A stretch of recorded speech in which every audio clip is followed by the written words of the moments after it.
apóstolo Guto Emery, presidente do Ministério Verbo da Vida. Ele é o sucessor do apóstolo Bud Wright, na missão de levar a palavra da fé a todas as nações. Presença confirmada no seminário de verão a cada ano. Sua vida exala humildade e misericórdia. E suas palavras no evento representam um norte profético para a nossa igreja. Recebam com honra e alegria o apóstolo Guto Emery. Amém. Glória a Deus. Então, glória a Deus. Então, Guto, muito obrigado mais uma vez aí. Guto, ele tem cadeira cativa nesse seminário, né? Igual a Davi tem no milênio com seu trono, né? Então, para quem não conhece, Guto, ele é o apóstolo desse ministério, é o presidente desse ministério. E para a gente é um privilégio ter o nosso apóstolo junto conosco nesse evento. Todo ano eu faço questão que ele venha e às vezes perturba ele até um pouco, que ele está de férias, né? Eu disse, Guto, mas pelo amor de Deus, dá um pulinho aqui, rapaz. Ajuda nós aqui. Então, muito obrigado mais uma vez aí, viu? Fique à vontade, o senhor é o chefe, o senhor manda, nós obedecemos, viu? É assim que funciona.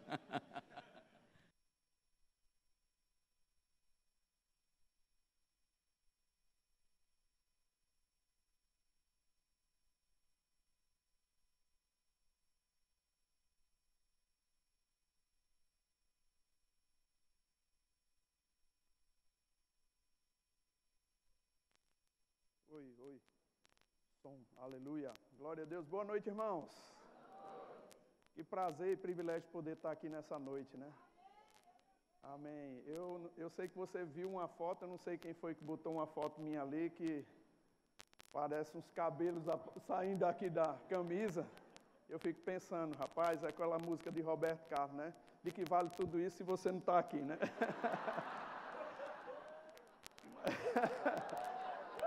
Mas eu era bem jovem, graças a Deus, a gente está amadurecendo, crescendo. Deus tem feito grandes coisas na minha vida e na sua também. Mas é tão bom, né, irmão, ver como a gente melhorou, né? Graças a Deus, glória a Deus por isso. Primeiro eu quero agradecer a Humberto e a Cristiane pelo convite, né? Todo janeiro eu dou uma queda de asa por aqui, fico um tempinho. É um bate e volta, mas é maravilhoso poder compartilhar e também estar junto com os irmãos, né? Eu agradeço a Deus a oportunidade.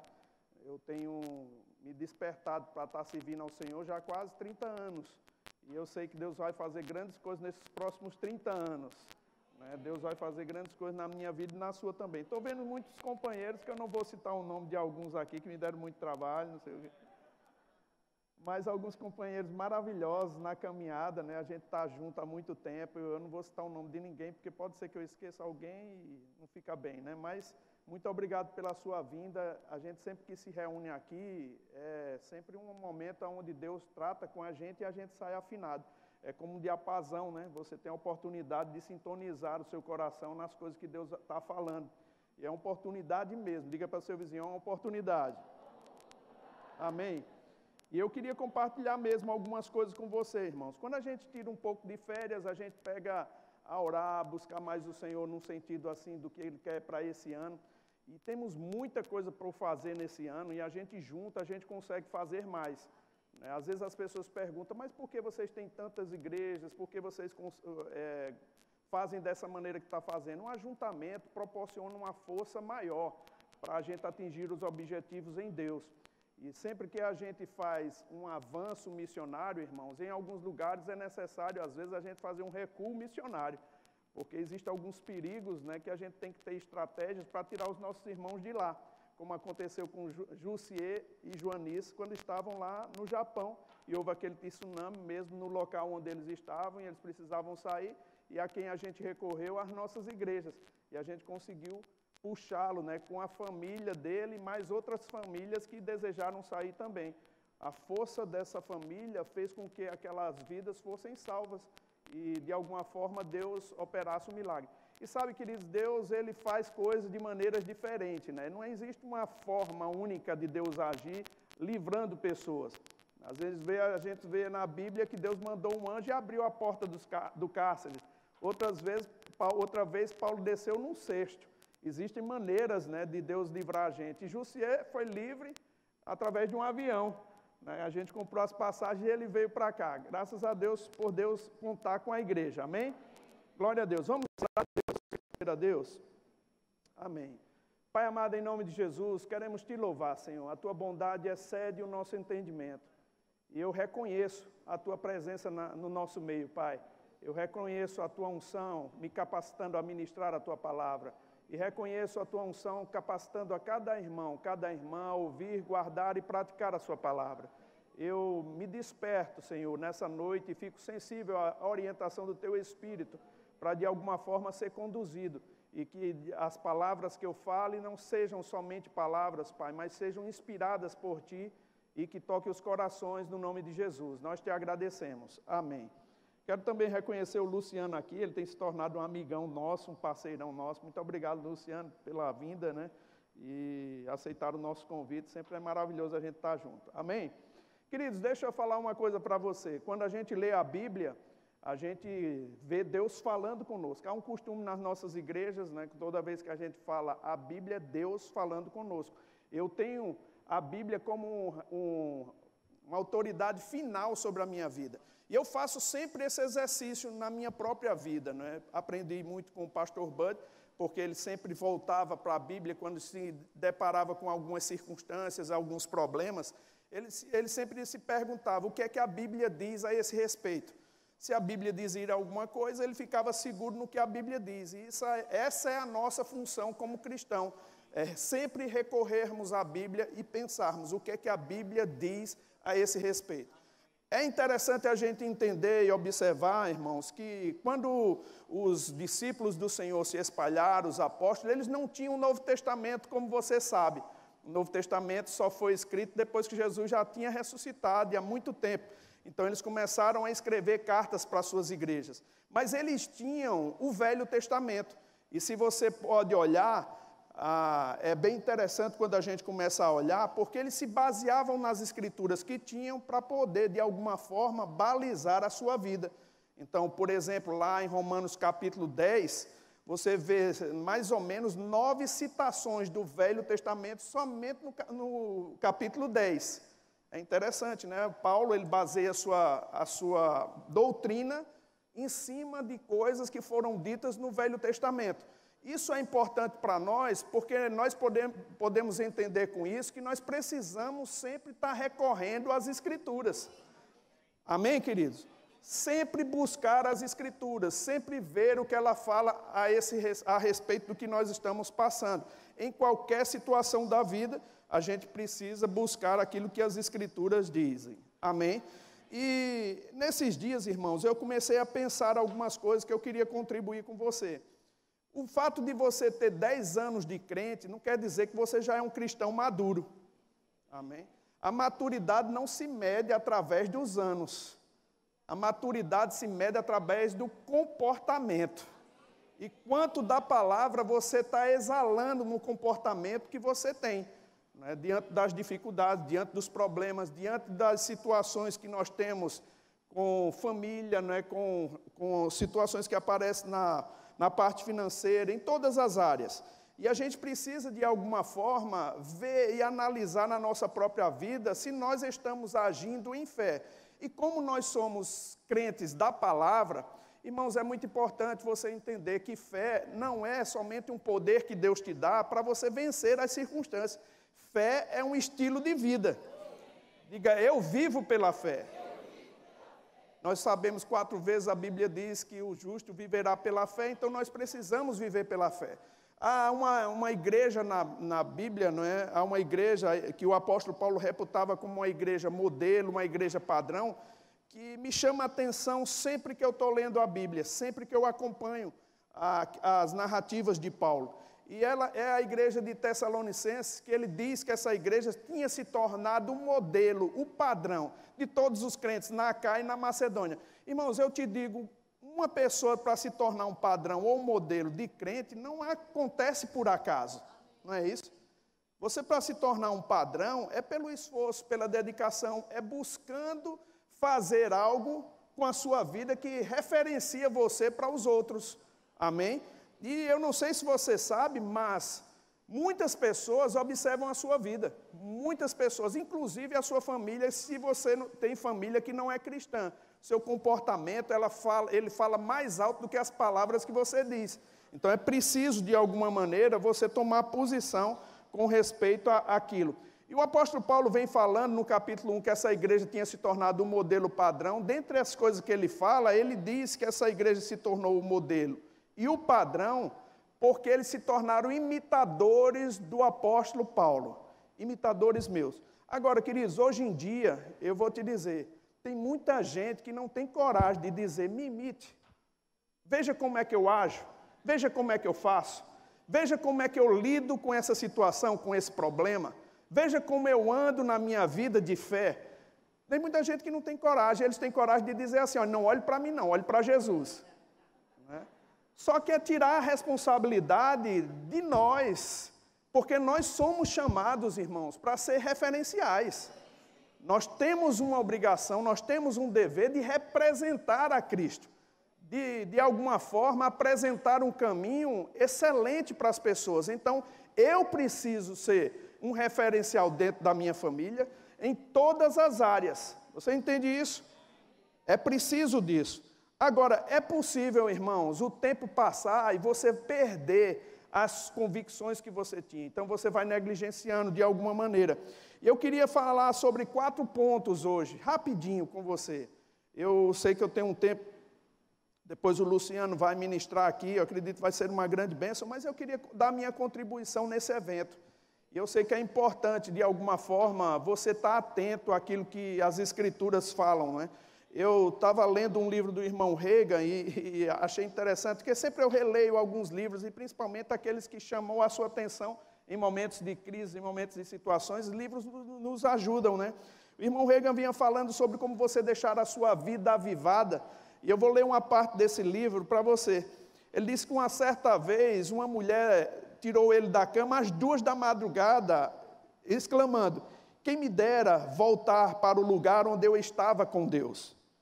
Ele disse, tomei por certo que ela tinha cometido algum pecado terrível e a aconselhei-a, ajoelhe-se aqui e conte ao Senhor o que houve, Ele a perdoará. Pouco tempo de oração ela disse, eu sondei meu coração e pelo que eu saiba, nada tinha feito de errado. Perguntei, então o que a leva a pensar que precisa voltar para Deus? Ela disse, ora, simplesmente não me sinto como me sentia antes. Fiquei visivelmente bravo com ela, falei-lhe o seguinte, se eu dependesse dos meus sentimentos, naquele momento ela teria que orar por mim. Mas ensinei-a como fazer, pedindo que ela observasse e escutasse atentamente o que eu orava. Então orei, querido Senhor, estou tão contente porque sou seu filho, estou tão contente porque nasci de novo, não estou sentindo nada, mas isso não tem a ver com o caso. Meu homem interior é um homem novo, quero agradecer-te, e porque sou cheio do Espírito Santo, sei que o Espírito habita dentro de mim e reside em mim, quero agradecer-te por isso. Eu não estava sentindo nada, mas confessei esses fatos porque a palavra de Deus os confirma. Ao afirmar assim, algo foi brotando no meu interior e a mulher exclamou, a expressão do seu rosto transformou e você se iluminou. Eu disse sim, porque o que eu confessei está dentro de mim o tempo todo. Simplesmente avivei o que havia em mim. Sabe, queridos, eu tenho acompanhado a vida de alguns irmãos, não é? E eu nasci de novo e logo que eu encontrei o pastor Bud, ele era tão firme na palavra que assim, a gente ficou admirado com a firmeza dele, a convicção que ele tinha, e isso atraiu a gente para ele. E ele sempre falava que a fé não depende dos sentimentos. Né? Você não precisa estar sentindo-se bem para louvar ao Senhor, para tomar uma posição pela palavra. Você toma uma posição e o sentimento acompanha. O sentimento não é uma coisa ruim, irmãos, mas quando está contra a palavra, você tem que tomar uma posição. É um dever seu tomar uma posição. Agora, uma grande maioria dos irmãos, eles dependem desse sentimento para estar na igreja ou não. É esse o grande problema. E muitas vezes, quando eles estão recebendo a palavra, eles ficam tão animados, mas O que acontece é que muitas vezes o tempo passa e o tempo voa e nem a poupança Bamerindo fica numa boa, né? Mas, querido, o tempo passa e as pessoas, ao invés de ficar mais forte, mais firme, elas vão declinando na sua fé.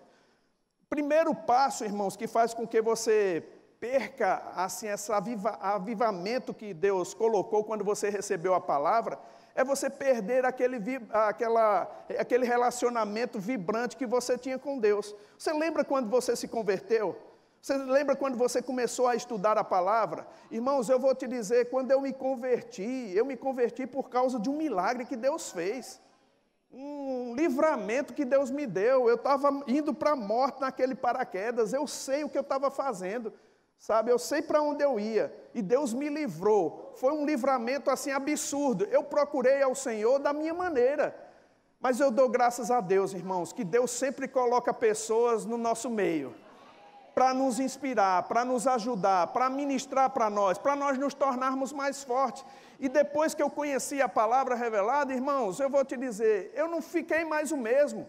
Agora eu te digo, como eu sempre falo, quando eu estou ministrando para as pessoas, eu era espírita, irmãos, kardecista, mesa branca, eu tinha uma doutrina arraigada no meu pensamento, eu acreditava em reencarnação, nasci de novo. E dentro da igreja, durante 6 meses, ainda acreditava em reencarnação. Você pode me perguntar, você iria para o céu, pastor? Claro que eu iria para o céu, mas minha mente ainda não estava renovada. Eu tinha que passar um tempo mesmo renovando a minha mente, sendo ensinado pela palavra, sendo orientado, para poder mudar os pensamentos, sabe? E eu fui mudando meus pensamentos, quando eu vi, irmãos, que esse Deus é um Deus bondoso, um Deus maravilhoso. Irmãos, é fácil demais de trocar, sabe, é fácil demais mudar, é uma decisão que a gente toma. Eu decidi ser crente, irmãos, eu decidi andar na fé, eu decidi, irmãos, não viver em pecado, eu decidi fazer a vontade de Deus, eu descobri, não foi ninguém que estava me falando não, o que era bom e o que não era, o que prestava e o que não prestava. Eu tomei uma decisão. E sabe, queridos, eu andava com uma turma ruim, e ninguém me pediu para me afastar deles, mas, rapaz, a nova natureza que eu tinha recebido, o conhecimento da palavra fazia com que eu tivesse condições de discernir o que eu queria sobre a minha vida. E eu sempre falo, irmãos, tem pessoas que servem para você, para carregar você, né? Parece que o encosto que está nela vem para você também. E tem outras que servem para você como posto de gasolina. Você chega perto deles, você é abastecido. Você fica enriquecido com a presença daquelas pessoas, com aquilo que eles falam, com aquilo que eles inspiram você. Você está comigo? Então eu fui crescendo e meu relacionamento vibrante com Deus, mas o que faz você perder, irmãos, esse fulgor quando o tempo passa, é perder esse relacionamento. Deus é um pai, irmãos. Deus é um pai. Eu me lembro quantas vezes eu ia na casa do pastor Bud e ele tinha um relacionamento tão bonito com Deus, sem condenação nenhuma. Mas às vezes as situações difíceis ele dizia, já orou? Eu digo, já. Ele disse, então descansa. Eu digo, mas rapaz, parece ser tão fácil assim, o pastor me ajude. Ele não tinha dificuldade com Deus, rapaz, eu ando em contato com Deus. É como o irmão pastor Reagan falou, alguém perguntou para ele quanto tempo ele passa para preparar um sermão, ele disse 30 minutos, a pessoa, 30 minutos? Ele disse, mas eu passo uma semana preparando o ministro, né? 30 minutos para preparar o sermão, mas uma semana para preparar o ministro. Sabe, queridos, assim, a gente tem um relacionamento com Deus, Deus não está longe, Ele está aqui, Ele está dentro, Ele é seu Pai, é um relacionamento íntimo com Deus. Você precisa se apoderar desse relacionamento, irmão. Você foi transportado do império das trevas e você agora está no reino do Filho do seu amor. O Espírito Santo habita dentro de você. Diga, Ele habita em mim. Por que você tem uma imagem distorcida de si mesmo? Quando você se compara com a palavra, irmãos, e que você começa a ver, são 130 versículos simples que você vai pegar na Bíblia e você vai meditar, que vai te encher de convicções. Que a imagem distorcida que você tem a respeito de você mesmo vai cair por terra. Eu era assim. Vá procurar pessoas que têm uma doutrina como a do Espiritismo, irmão, para você ver como elas são. Elas acreditam em tudo que é uma fatalidade da vida passada. E sabe de uma coisa? Elas acreditam que vai acontecer o pior para a vida delas. E são derrotadas mesmo. Mas quando o Evangelho chega na vida de uma pessoa, irmão, uma revolta chega também. E sabe o direito de viver essa vida abundante que Deus deu para nós. Oh, aleluia, diga a vida, Zoé. Então, primeira coisa que faz com que uma pessoa perca esse avivamento em Deus, quando o tempo passa, é perder seu relacionamento. A outra coisa, irmãos, é perder a sua postura de aprendizado. Deixa eu te dizer uma coisa, irmãos.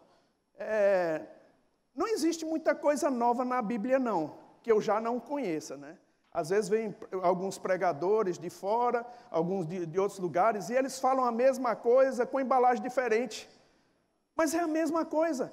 Se a gente fugir do que a Bíblia já diz, a gente está frito. E deixa o povo numa situação difícil. Sabe, a gente vê e a gente celebra a diversidade que existe no corpo, mas, irmão, não existe mais nada novo, não. Sabe, é você viver a vida cristã, como a Bíblia diz, e acabou essa história. Né? É você se sentar e ter prazer na palavra, ter prazer em ouvir. É fazer como o irmão Reagan, com 80 anos de idade, pegando Marcos 11, 23, batendo na Bíblia e dizer, eu estou empolgado com essa palavra. Sabe, com 80 anos de idade, irmãos. Sabe, empolgado com a mesma palavra que tirou ele do leito de enfermidade aos 17 anos. Cadê o povo empolgado de Recife? Oh, aleluia! Empolgado, animado, entusiasmado com a palavra. Sabe, eufórico. Quando uma pessoa vem ministrar, irmãos, você está empolgado com a palavra, animado com essa palavra que te socorre. Você não precisa de muita coisa, não. Sabe, você não precisa de um profeta, graças a Deus, porque tem. Eu não sou contra, mas você não precisa de um profeta passando e impondo as mãos sobre você. Sabe por quê? Porque você é um homem da palavra. Se vier, é complemento, irmão. Amém? Mas você não depende disso, você depende da palavra. Diga, eu dependo da palavra. Amém? Então, quando vir, sente-se para aprender. Sente para ouvir. Ouça novamente os versículos que vão ser ditos, a forma de falar. Sabe, irmão, estude a palavra, leia a sua Bíblia. Releia outros livros que te trouxe esse fervor de viver. Releia outros livros. Sabe, releia novamente. Aleluia. Graças a Deus que eu tenho alguns livros de cabeceira, né, que eu nunca deixo de ler. Um porque você sabe que salvou a minha vida, né? Eu estava querendo desistir, eu desisti de desistir. O que fazer quando a fé parece fraca e a vitória é perdida? Esse livro mudou minha vida, então eu releio aquilo. Mas sabe, queridos, não importa o quanto de conhecimento você tem. Se você não for humilde para sentar numa cadeira, para escutar, talvez o próximo passo seja sair da igreja e procurar outras coisas, sabe? E o diabo tem para apresentar lá fora. E Deus não quer que você deixe de se congregar, deixe de estar num lugar onde você possa ser alimentado continuamente. Amém? É muito importante isso, irmãos. Eu lembro o pastor Bud sentado na cadeira, ele gostava de ouvir os ministros que ele tinha preparado. E tinha um que ele já estava no final da vida dele, né, que era o Rafa. Ele disse, Guto, você já viu o Rafa ministrar? Eu disse, não, vi não, pastor. É bom, rapaz. Eu disse, é mesmo, pastor? Ele disse, é. Você já viu a esposa dele? Eu disse, não, é melhor do que ele. Ele gostava de ouvir, sabe, irmãos? Ele gostava, ele celebrava com a palavra. Ele dava aquele, porque ele era grandão, né? Dava aquelas dancinhas dele lá, meio cansada, mas estava lá todo o tempo. A igreja abria, ele estava lá para conferir, para estudar, para aprender, sabe? E celebrava a palavra. E ele dizia, escuta a palavra de domingo, que foi boa, é para você, ó. Dizia desse jeito. Então, irmãos, aprenda. Você tem que manter a sua postura de aprendizado, amém? Uma outra coisa que eu acredito, irmãos, que pode fazer com que o tempo deixe você frio, se você não tomar cuidado, é você parar de viver conforme as suas convicções. Eu não sei de você, mas eu sei a palavra que me tirou de onde eu era, de onde eu estava. Se eu não der manutenção ouvindo novamente as mesmas coisas, eu tenho uma grande probabilidade, irmãos, de eu ficar incrédulo novamente. A fé vem pelo ouvir, não por ter ouvido. Amém? Você precisa ouvir novamente. Você precisa dar atenção novamente às mesmas coisas. Mas, pastor, são coisas básicas, irmãos. É a coisa básica, é o fundamento. Que suporta o edifício. Sabe, você precisa ter atenção. Porque senão você vai parar de ter aquelas suas convicções. Né? Você vai perder as convicções que você tinha. Eu já acompanhei alguns irmãos que eu lembro... Eles estavam bem na igreja, fervorosos, animados. E algumas circunstâncias da vida, eles ficaram aborrecidos com algumas pessoas e decidiram se afastar. O fato de se afastar é uma coisa ruim, às vezes, de uma situação? Não. Mas quando você se afasta do convívio com os irmãos, por causa de algum conflito, tem alguma coisa lá que não está correta. Porque crente, irmãos, eles devem saber se atritar e sair de atrito. Amém? Deve, de alguma forma, tomar uma posição. E se você não tomar cuidado com a sua vida, a sua saúde espiritual, isso vai prejudicando você. Eu lembro de uma situação que aconteceu na minha casa, né? E você pode entender que às vezes a gente fica chateado com uma situação ou outra, e aquela chateação faz com que você queira tomar uma posição. E minha mãe, ela sempre me ajudava nessa questão, ela não era cristã. Mas ela tinha alguns princípios que me ajudavam muito. E um princípio de perdão era uma coisa que era uma norma na minha casa. Quando a gente brigava quando era pequenininho, minha mãe fazia a gente ficar olhando um para o outro, diga, perdoa seu irmão. Aí a gente, está perdoado. Minha mãe disse, fale direito e diga que ama. Meu irmão, dizer que ama, pedir perdão e ainda dar um beijo que ela mandava, era difícil demais. Mas a gente foi criado assim. Uma vez uma revolta surgiu dentro do nosso coração contra o meu pai. Eu me lembro como hoje, querido. Minha mãe me chamou, a gente queria botar meu pai para fora de casa, porque ele tinha feito algumas coisas erradas com ela, e a gente queria colocar ele para fora de casa. Minha mãe chamou a mim e meus irmãos e disse, olha aqui, ele pode deixar de ser meu marido, mas nunca vai deixar de ser seu pai. Então, você pode estar sentindo um pouco da dor do tratamento que ele me deu, mas vocês têm que aprender a perdoar. Sabe, irmãos, isso foi uma orientação muito sábia para mim. A gente teve que engolir, né, o sentimento e agir como deveria agir. E crente, irmão?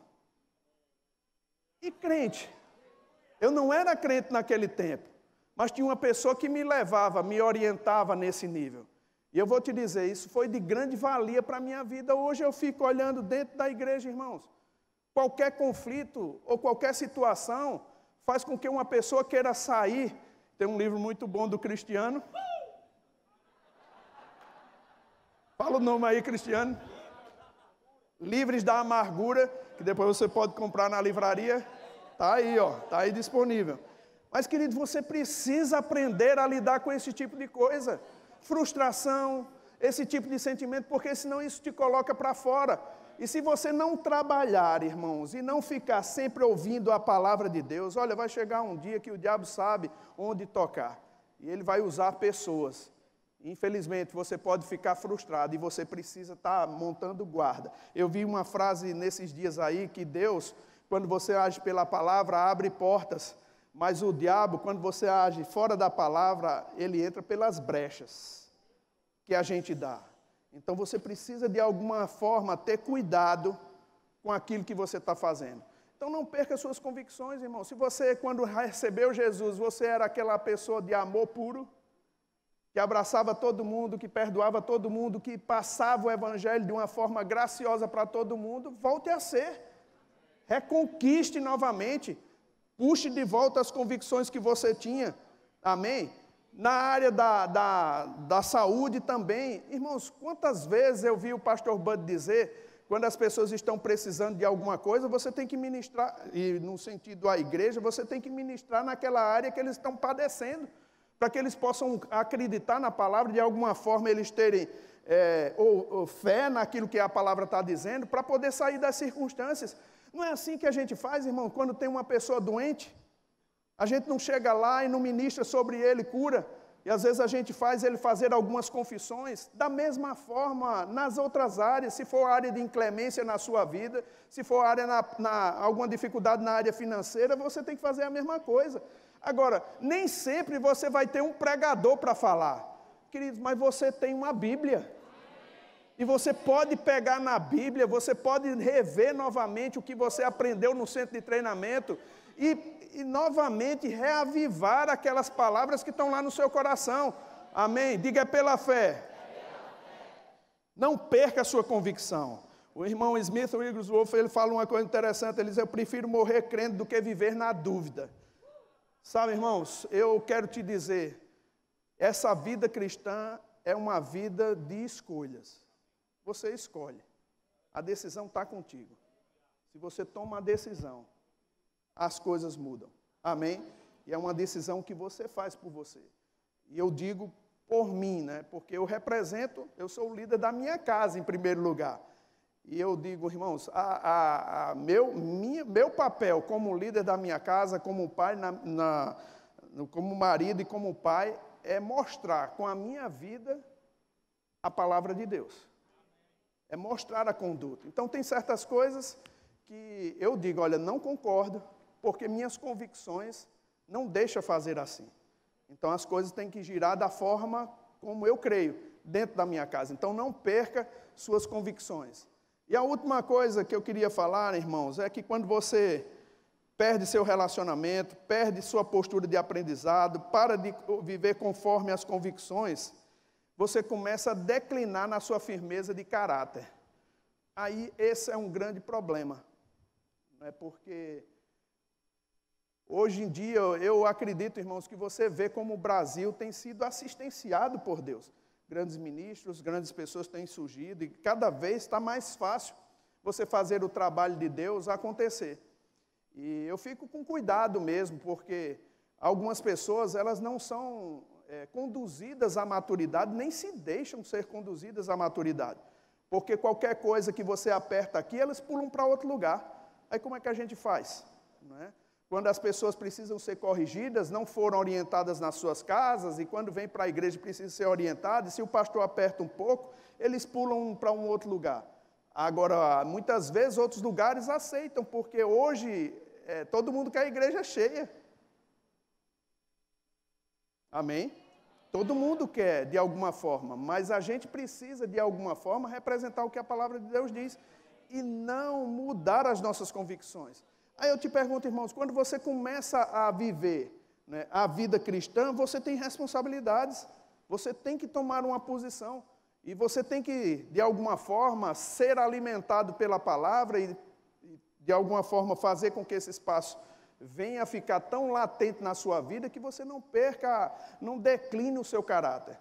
Eu lembro de pessoas que tem na igreja que muitas vezes viveram uma vida tão errada no mundo e que vieram para a igreja, passaram anos a fio bem, mas porque não atenderam a esses requisitos, irmãos, eles começaram a declinar. E eu quero te dizer, queridos, isso traz dano para o evangelho. Eu fico pensando, se a gente não tomar cuidado e não tomar posição de ser referencial dentro da igreja, você como membro da igreja, porque eu tenho uma influência sobre muitos, mas não tenho sobre todos. Você dentro da igreja, se você tomar a sua responsabilidade para poder mostrar com a sua vida o que é certo, mostrar com a sua vida o que é correto, sabe, queridos, as pessoas vão ter um referencial lá e elas vão poder decidir. Se você toma na sua vida uma decisão errada, você influencia outras pessoas. Aí deixa eu te falar uma coisa, irmãos, só para você entender. Eu fico pensando, se a maioria desses cristãos que nascem de novo, eles não encontram um lugar para ser conduzido à maturidade, e eles não são levados a essa maturidade, e eles voltam para o mundo, o estado do Brasil vai ficar pior do que era. Você entende isso? É isso que a Bíblia diz. Se a pessoa se converteu e volta para o mundo, o estado dele vai ficar pior.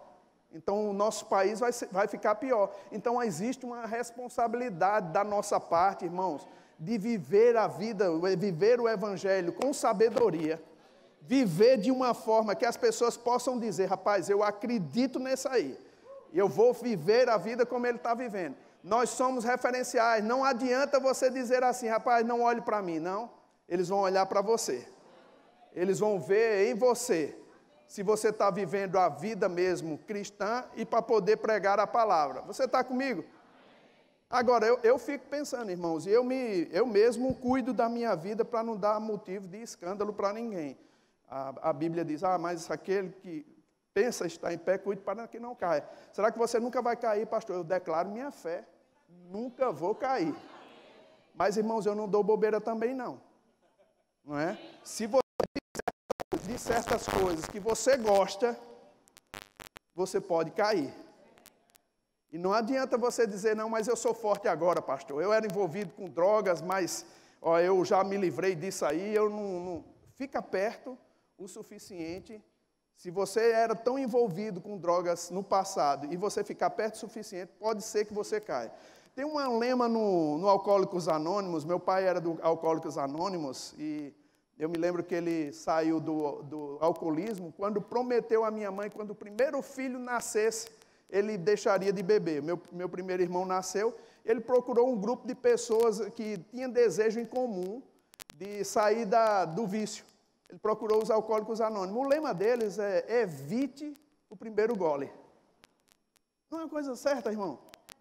Aí as pessoas vão dizer, mas é uma escravidão. Escravidão é viver como ele estava. Como na minha casa, na minha família, dizendo, mas ele vive uma vida reclusa, né? Não está mais junto com a família, porque todos gostavam de beber. Mas ele estava protegendo a ele e a nós. Sabe, queridos, quando você protege a sua vida, você protege a vida de outras pessoas também. Então tome cuidado para que as coisas que você for fazer não contamine, não atinja você e atinja outras pessoas. Eu tenho responsabilidades, irmãos.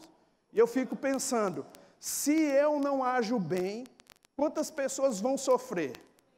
Eu falo sempre isso na escola de ministro, mas olha, eu tenho 3 filhas, né? Agora 2 genros e estou recuperando, né? A outra está com 11 anos ainda, Jesus vai voltar antes, isso assim é o que eu espero. Mas veja, irmãos, lendo aquele livro de Tony Cook, Qualificados, ele mostra a seriedade de um ministro do Evangelho. Cometer um deslize, cometer um erro. Primeiro, o dano que causa para a esposa. Eu digo primeiro de tudo o Senhor, mas depois para a esposa, para as filhas, a vergonha. Eu fico pensando, irmãos, hoje eu tenho 150 pessoas que trabalham no ministério comigo, são 150 famílias. Um erro meu atinge todos eles. Você vai estudar o ambiente do Evangelho. Quando alguns irmãos erraram, né, afetaram até outros ministérios. E eu fico com cuidado, irmãos, da gente não cometer erros que venham trazer dano para terceiros, pessoas que eu nem conheço, mas traz dano. Você entende isso? Isso é viver pela fé. É viver segurando a palavra de Deus, sempre voltando para a palavra de Deus. Então, não sei em que nível que você está, de pressão, de dificuldade, de tentação, todos nós passamos. Existe um escape para nós, e esse escape é a palavra, amém? Celebre a palavra, irmão, se pegue na palavra, viva intensamente a palavra, e você vai ver o que Deus vai fazer, amém? Deus vai te abençoar, irmão, ricamente. Deus vai engrandecer a sua vida aqui na terra. Deus é tão fiel. Deus é tão bom. Deus é tão maravilhoso. Sabe, queridos, que é tão bom você ver o final da carreira de homens de Deus que serviram a Deus e eles não têm medo da morte. A morte é uma passagem, não é? Para um lugar melhor. Era assim que um pastor vivia, uma vida tão cônscia da presença de Deus, tão firme na palavra, tão cheia da verdade da palavra, inspirava outros e foi para o céu receber o seu galardão. Viva assim, queridos. Deus vai abençoar tremendamente a sua vida. Amém? Posso orar por você? Amém. Pai amado, em nome de Jesus, eu quero te agradecer por essa noite, Pai. E pela oportunidade que nós temos de estar sendo, de alguma forma, despertados e como um diapasão você tocando, Pai. Eu sei que esse é somente o começo. Tem outros irmãos maravilhosos, Pai, que vão passar por esse púlpito e vão nos encher da Tua palavra, Pai, da Tua unção. E eu quero agradecer, porque esse é um lugar consagrado a você. Que você fale, que você trate, que você deixe essas pessoas de uma maneira diferente. Que todo pensamento contrário, Pai, que tenha com a Tua palavra, contra a Tua palavra, seja quebrado através das ministrações, em nome de Jesus. E que eles saiam daqui revigorados para viver pela fé no nome de Jesus. Amém. Glória a Deus.